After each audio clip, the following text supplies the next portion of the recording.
I'll have to watch. Welcome back to the Daily Drum on WHUR and Sirius XM, channel 141.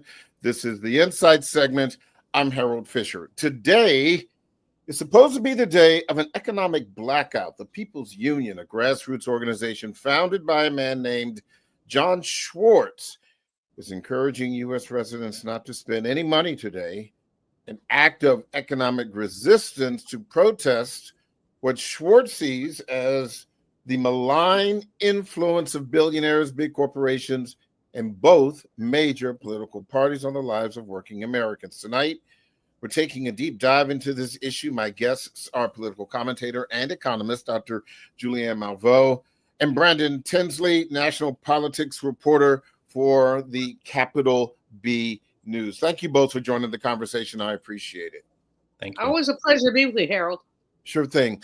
Dr. Malveaux, let me start with you. And kind of correct me if I'm wrong, or at least give me what your perspective is. This economic blackout has been talked about for maybe about 2 weeks. There were a lot of questions about it. No one really knew where it was coming from initially. And then it just kind of it became a viral thing online. Is that your take on it? People have been talking boycott since the Orange Man was elected. They've been talking about you got these oligarchs, Jeff Bezos with Amazon, of course, Musk with whatever he is. And people have been talking boycott. People want to push back. They're not happy with what's going on. They want to push back. Here's the problem. When you fling the word boycott around, you have to make sure that it's effective. If it's not effective, you basically lessen the power of the boycott. The Montgomery bus boycott was 381 days. 381 days. It made a huge difference. Now, this little one day, and then Reverend Jamal Bryant has called for fasting from Target for Lent.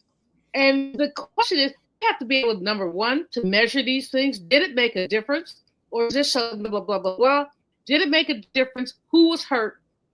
How do we move ahead? So I have been preaching to Black folks as long as I've had a mouth about us moving our money away from the oppressor. I just wrote a piece. You might have seen it on Hazel Eddy's site called "Why Are We Financing Our Own Oppressor?" Because before I get into that, because you're getting into things that I definitely want to talk about later in this conversation. I'm talking about this specific boycott because for example, only the Washington Post just did a story on it a couple of days ago, and the issue as it relates to this particular the boycott, it just seems to have exploded, as I said, only over the past week or so. Yeah. But Harold, so here's the thing. Anybody can call for a boycott. Mm-hmm. What does it mean? How does it impact? If nobody is hurt, it's just this running them out. So we'll see. They said that people are not supposed to buy today. But if you don't buy today, but you buy tomorrow, the retailer is not hurt. So you didn't go to Whole Foods today, but you go tomorrow. So I just think that what we really need to do is be careful about our terminology. Yeah. Brandon, what have you been hearing about this particular boycott? Yeah, I mean, I think similar to what both of you have been saying is that it seems a little almost confusing. Like it really seems like it's only sort of really come to the forefront of like people's minds and conversations within the past couple of days. Just anecdotally, like in my family chat, my dad was like, "Did y'all hear about this boycott tomorrow?" This was yesterday, on Thursday. And so he was like, "So who are we supposed to be boycotting and who's involved?" And, so some of those like basic questions that you really would have wanted to know a while ago if this was like a really large scale sort of like organized effort. And so I think I've heard people sort of getting confused with like these longer boycotts or, the conversation of boycotts has been happening since Inauguration Day. Right. And so I'm hearing it sort of confused, conflated with these other boycotts that are happening in March, that are happening for longer periods of time, these boycotts that are targeted at specific companies, like Target or Whole Foods or Amazon. So I'm hearing just sort of crosstalk a lot, and without a lot of strategy or a vision for how to execute it or sustain it. And I think you make a really good point. Yeah, you make a really good point, because I think the last time we heard anything about any kind of formal boycott was, I think it was late last month, from the Reverend Al Sharpton with the National Action Network. But even then, and Dr. Malveaux, you remember he was at Metropolitan AME in DC when he was talking about, but he was saying, even at that time, let's wait. It was not really well defined. And when I started getting text messages and photographs of instructions, and I say that with air quotes, I had some of my frat brothers, some of my sister friends texting me all of these kinds of things just over the past 7 days. Then my question, Dr. Malveaux, was initially who, what, when, where, why, how? Well, see, boycotts have to be surgical and targeted. And this is not. This is, let's not spend any money on February 28th. Okay, but if you spend it on March 1st, or you spend it on the 27th, I mean, I have a friend who actually texted me and said, I'm going shopping because I don't want to shop on Friday. Well, Negro, if you shopped on Thursday, you did not hurt the retailer. So therein lies the issue. Boycotts have to be surgical. They have to be targeted. They have to make a difference. That's what the Montgomery bus boycott was. There are other boycotts. I think back, I'm a native Californian, and for the longest time, we wouldn't buy grapes because the United Farm Workers had said, because of exploitation for migrant workers. So we didn't buy grapes. And after 5 years, hear me, people, after 5 years, the farms cut a deal with the United Farm Workers. But it took 5 years. So this little fly-by-night notion of boycotting is, in my opinion, ineffective. Now, and doesn't hurt anybody. Because I am, I'm an economist, as you know, Harold. I am passionate about the ways we need to make our dollars work. But if you throw the word boycott around and it doesn't hurt anybody, then the next time somebody has a boycott, people are, whatever. So while I think that people are in a lot of pain right now, and the pain they're feeling is like, what can we do? A one-day boycott ain't gonna get it, especially if you plan to go to the store the next day, which many people do. You're not going to be able to measure anything. And that's the other piece, measurement. Who gets hit? Did they feel it? Now, I think that Jamal Bryant's Target fast may be effective. It's a 40-day fast, just like Lent. If Black folks stay away from Target, but we addicted to Target. But if we stay from Target, that might work. And there's a lot of other stuff going on with Target. Reverend Sharpton's boycott, going to Costco as opposed to other places. All this stuff has to be measured. You just can't throw these words around. You have to measure them. You have to have a team of statisticians who are looking at who stopped buying. Yeah. I mean, if they're not hurt, it really doesn't matter. Brandon, let me ask you, from your understanding, who is and who is not participating in this? In the large scale economic blackout? Yes. Honestly, that one seems like it's much more sort of like diffuse, harder to get a handle on. I've heard from lots of Black folks that have talked about, similar to what Dr. Malveaux was just saying. I had a friend who was just like, well, let me go ahead and get in this Amazon order tonight so I don't have to do it tomorrow. I'm hearing sort of widespread appeal or attraction to the idea of it. But in terms of like what this might mean beyond sort of like the one day. If I'm not hearing a lot of talk about what this might mean beyond the one day, but I am hearing a lot of people, of various sort of like racial, economic backgrounds talking about the boycott, the economic blackout. But whether this is I don't think that this is the same as the Target, the fasting sort of blackout that we're talking about, or sort of boycott that we're talking about. And I do think that in terms of like how organizing advocacy works, I think that one might be more effective. But I also think, Harold, to your point about who's participating, I really do think, and maybe this is what you're getting at, is like it to really be effective. I think this has to be sort of has to be a lot of buy-in, right? It can't just be sort of like or non-buy-in. Right. There have to be a lot of people willing to like not buy.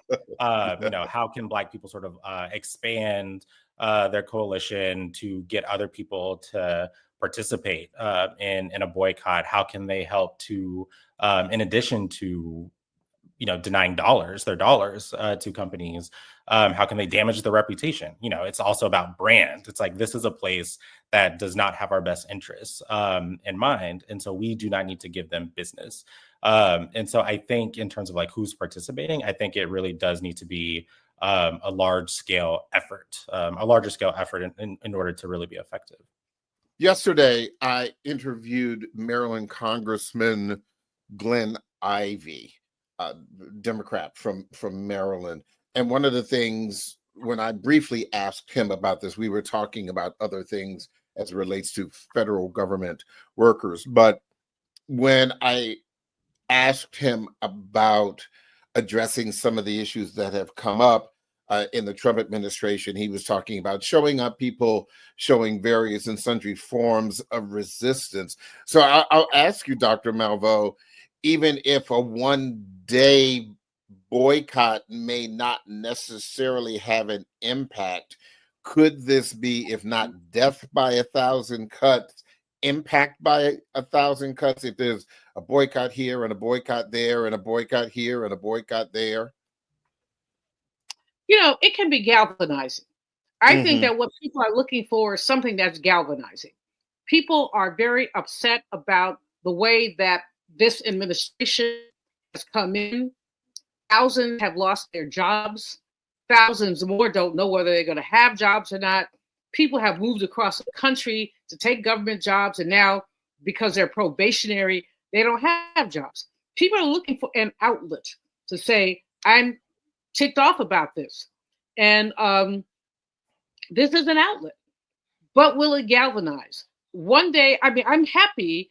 Anything that brings us together makes me happy. But at the end of the day, you got to measure it. If you can't measure, you can't miss what you can't measure.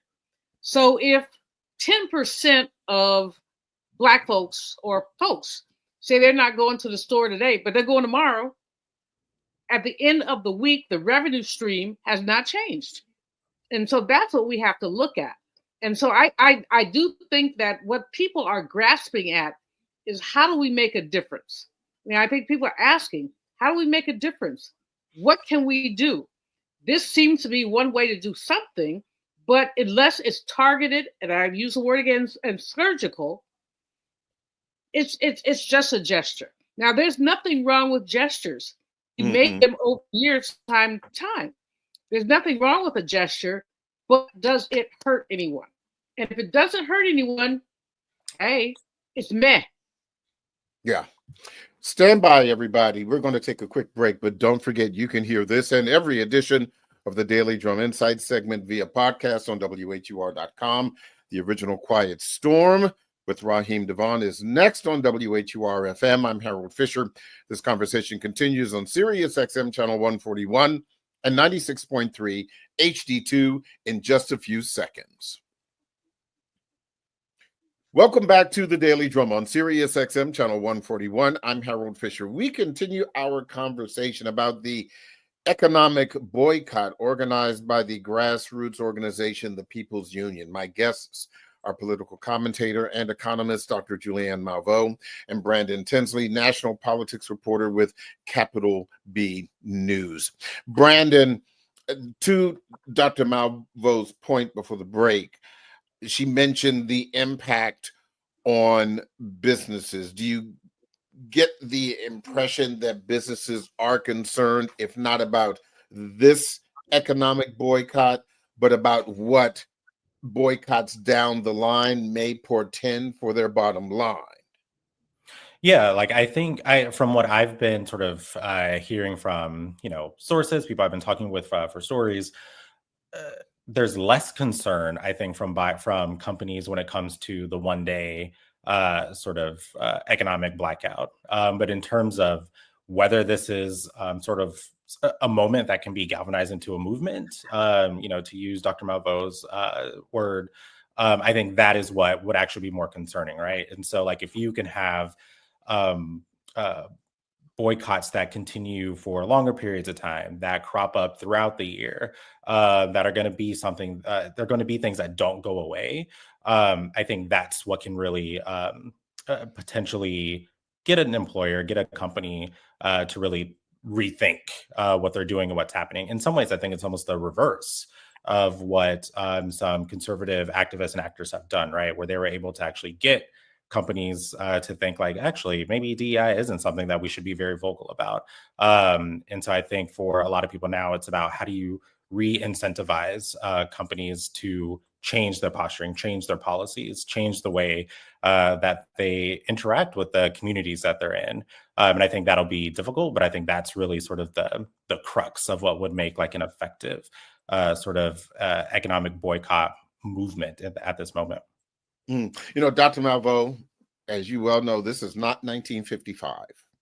And Black people, and just speaking about Black people, they are not as politically monolithic as they perhaps were in 1955.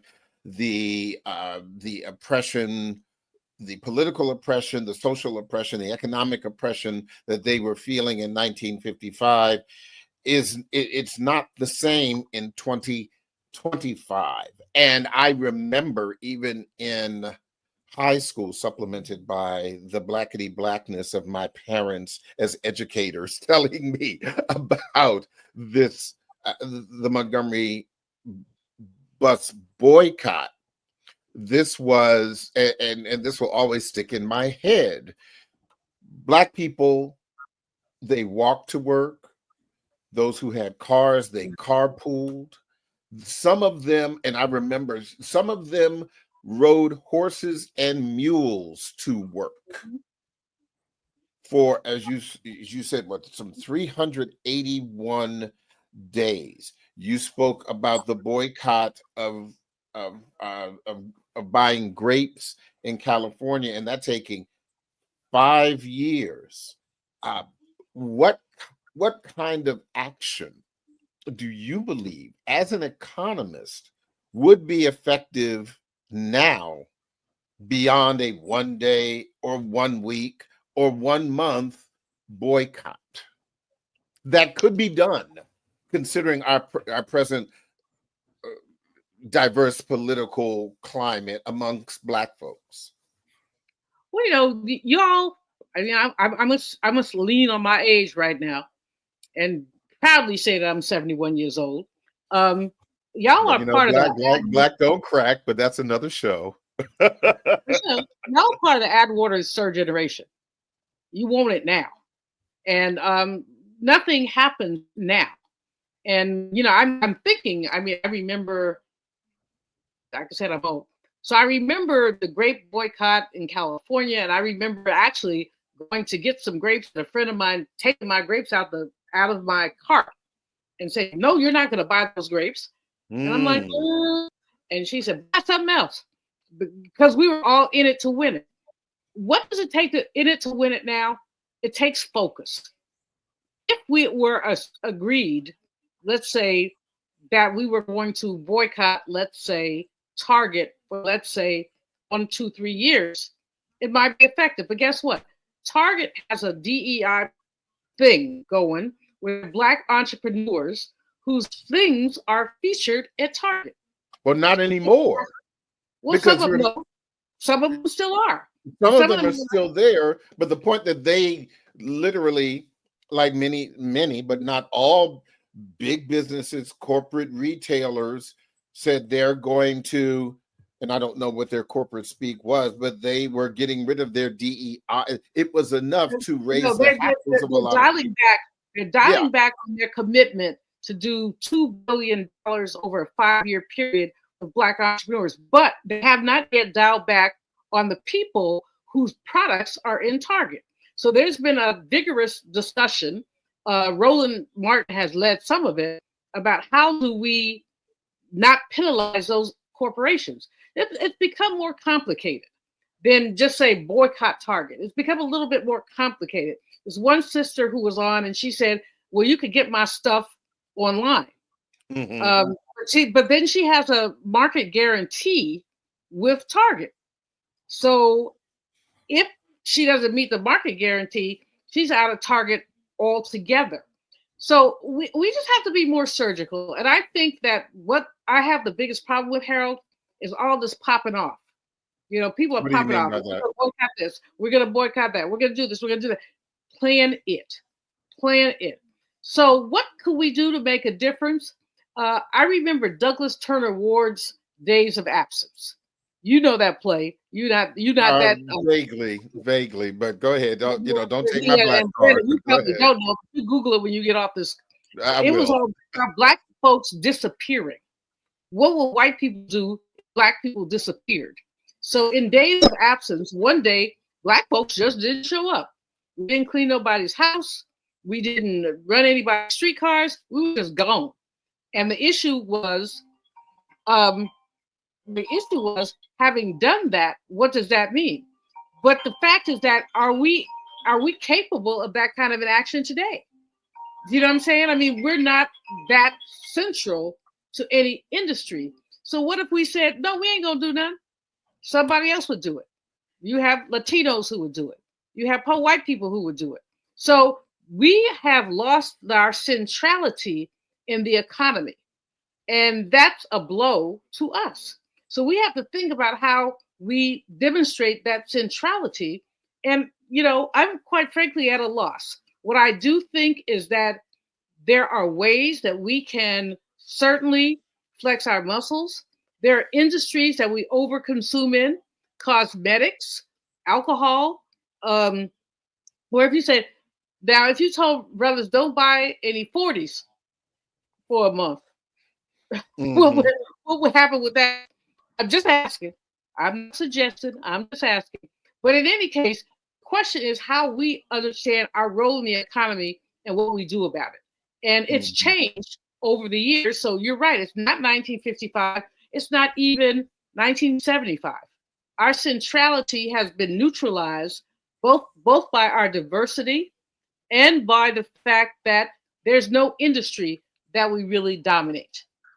Brandon, Dr. Malvo makes a really good point. And more broadly speaking, as it relates to boycotts, I kind of go back to the Million Man March. Back in the 90s. At that time, and my listeners know on this program, and Brandon, I don't know how old you are and how old you were during the right, but I will say that at the time of the Million Man March, Black men were asked to do one of two things: go to DC or not go to work and stay home. Now, I was a television reporter at that time, and on that day, I felt a little congestion and did not go to work on that day. Him. I will say, and I was in Columbus, Ohio at that time, and I realized that the city had problems. It did not function well. Did it shut down? No, it did not function well on that day. But even more recently, when we look at the Latino community, just last month, when they did not on a particular day, they did not go to work, and for many of them doing work for whether it's landscaping or you know, house cleaning and all of those other kinds of things, and certainly those, you know, who have other kinds of jobs that are less menial. But, and I'm sure that particularly in this area in the DMV, people felt it. But we're almost in March. Nobody's talking about that boycott, that work stoppage that the Latino community uh, participated in, the Million Man March 30 years ago or so. And Black men are still having many of the same kind of issues that they were having then. And so I say all that, to say, is your audience expressing any concern about the future of boycotts and what impact they may or may not have? I mean, I think what I'm seeing now really is a sort of deep-seated sort of anger about what is happening, what's emanating from the White House, the policies that are affecting Black folks coming out of the White House. And so I think rather than a sort of, fear of, how boycotts might affect Black people, I think there's a sort of eagerness to think like, how can we actually hold our political leaders to account? What are effective ways to do that? And so I actually think there is sort of a really profound sort of desire for people to figure out what they can do, is what I'm hearing. And in some ways, it's not unlike the sort of just like massive energy that happened last summer when Kamala Harris, assumed the Democratic Party ticket, right? Where I think the question from a lot of organizers I talked with was like, this energy is amazing. It's great. The voter apathy that we were experiencing when Joe Biden was at the top of the ticket was a big challenge. And for them, it then became, so what do we do with this energy? And so I think similar to what Dr. Malveaux was saying, it's like you have people who they're fired up, they're ready to go. And it's like, how do you direct them where to go? I think that's part of what people are looking for now. Whenever I sort of am seeing reader responses to our articles or things like that, I'm seeing people who really crave direction, information, context, sort of like how do I do something in this moment? And I think one other like quick thing I want to add is it's what Dr. Malveaux said, and I think about this often because of what a professor told me last. Maybe it was like 2 years ago, but the idea of like sanctioning within communities, how that can be important when it comes to advancing sort of larger Black voter interests, right? And so when Dr. Malveaux was talking about her friend who, slapped the grapes out of her hand, but being able to have that sort of like awareness that like if I don't participate in the boycott, if I don't do XYZ, that there could be some sort of like intra-community sanctioning. I think that is actually also something that might be missing. And so I think like, what does it mean to actually hold other Black people accountable for what's happening? And that might be more difficult now because, as we've been talking about on the show, Black people are more entangled with these companies, right? They benefit if they have products at Target, for instance. And so it's like, what does it mean to like hold other Black people accountable for what's happening right now when we're now so enmeshed with a lot of these like corporations and businesses? But I think that is a question that people are asking. Something just occurred to me. That obscure movie, The Drop Squad, that was a long time ago. Yeah, that's I think I missed that one, Harold. Yeah, there you go. Now we're even. And it was kind of satire where those Black people who were holding other Black people accountable for lack of Blackness in their thinking and action, where they would literally, it was like the sunken place where they would grab people off the street, sit them down and interrogate them about their Blackness. Google it. It was a very interesting movie. Don't ask me what it was. The Drop Squad? It was called The Drop Squad. It was called The Drop Squad. And to that point, Brandon, I think it's really interesting. I can see now people coming out at this point of Target, and then the blackness patrol kind of come out and say, may I see your black card, please? But but all jokes aside, again, this particular boycott. This is John Schwartz. John Schwartz is not a black man. He is based on what the website says, for the People's Union USA. He is a progressive, okay, and so his issue is not about black and white so much as it is about rich and poor.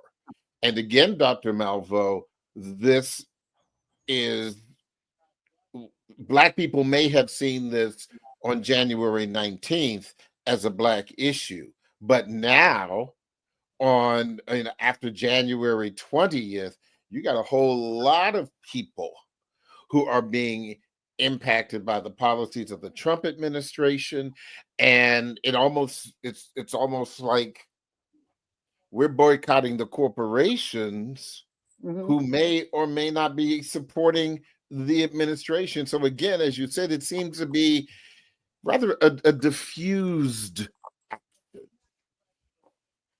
Well, here's the question. Today's the 28th. This is supposed to be a boycott of some sort. It's been out there. It's been on USA Today, other places, the Post. Who's measuring what's happened? Is it just today? Is it something that's going to go on further? And who's measuring? Here's the good news, or the thoughtful news. Consumer spending drives 2/3 plus of the economy. If people don't buy stuff, the economy sags. So if people just say we're not spending money, which I encourage people, especially through here, to look at what your spending is like and say, maybe I don't have to spend. I started shopping in my closet. One of my baby girls called me the other day. She said, "Doc, let's go shopping." I said, "Come on over." She said, "What do you mean?" I said, "There's, 30 years worth of clothes up in here. If you want something, you can have it. But I'm not going to spend another penny on clothing for some time." But having said that, the question is, how does this make a difference? If you see a one-day blip in customer spending, people are going to go back the next day. If it's a 3-week, 2-month blip in customer spending, that will affect the economy. Remember, 2/3 of GDP comes from customer spending. So whether people are buying eggs, which are too expensive these days, clothing, shoes, whatever, that's driving the economy. So this guy from the People's Union has a thought, but the one-day thing, in my mind, just doesn't work. Okay, I would like to see early next week what the numbers look like. Did people actually withdraw from spending, or did they, like my friend who said, "I'm going to shop on Thursday, so I won't shop on Friday"? That doesn't make a difference to anybody's bottom line. They're not looking at these numbers daily. They're looking at them monthly, quarterly, weekly. So, it's a sticky wicket, but it's a statement.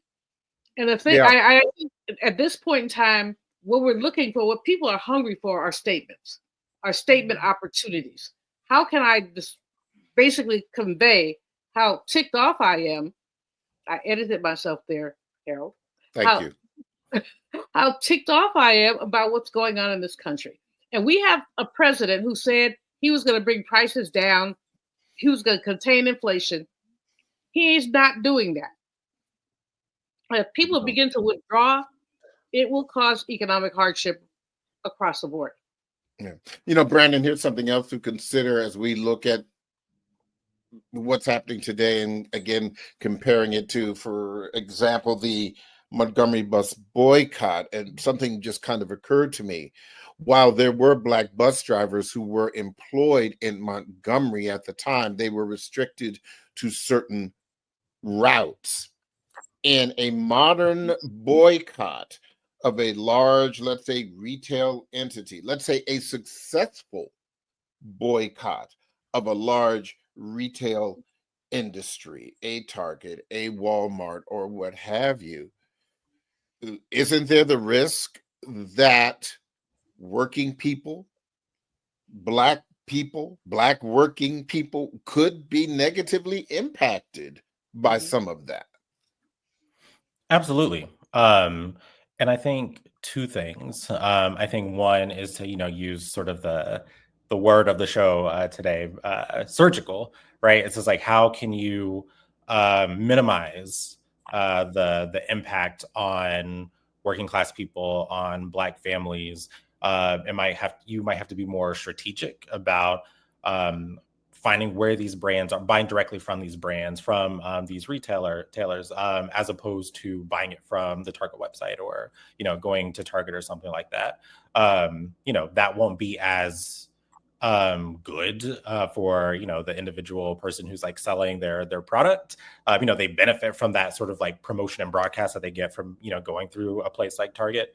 But I think it is sort of thinking about how can you be as surgical as possible to minimize the negative impacts that would come from a boycott. But I also think, and this is where it gets maybe a little sticky in some ways, but I think there also is this sort of acceptance on some level that there will be some sort of damage that you'll have to sort of take, but you're doing it in service of this much larger sort of goal, sort of ambition. It would, if you go back to the civil rights movement, it was an inconvenience when people couldn't do, shop at this place or take this kind of bus or something. But the agreement was that you do endure these kinds of inconveniences or setbacks, but you're doing it in service of this larger goal for your communities. And I imagine, people have mutual aid organizations that can like help, like, okay, like if we can't do this, we can't go to this restaurant, this person might be struggling, maybe we can chip in, work together to make sure that this family has food because their breadwinner won't be making as much money anymore. Or, if this person can't drive this particular route, I don't know, they're boycotting a car manufacturer. I don't know, I'm making things up. But it's like, okay, let's chip in, let's put together a carpool sort of service where we can help people who still need to get around because we're not using the buses or something like that. But I'm thinking just like there are ways, throughout history that we've seen people sort of come together to both send a message and sort of like hit that bottom line of certain companies at the same time as they've been able to sort of mitigate those effects for the most vulnerable among us. Yeah. And Dr. Malveaux, one of the other things to consider, considering how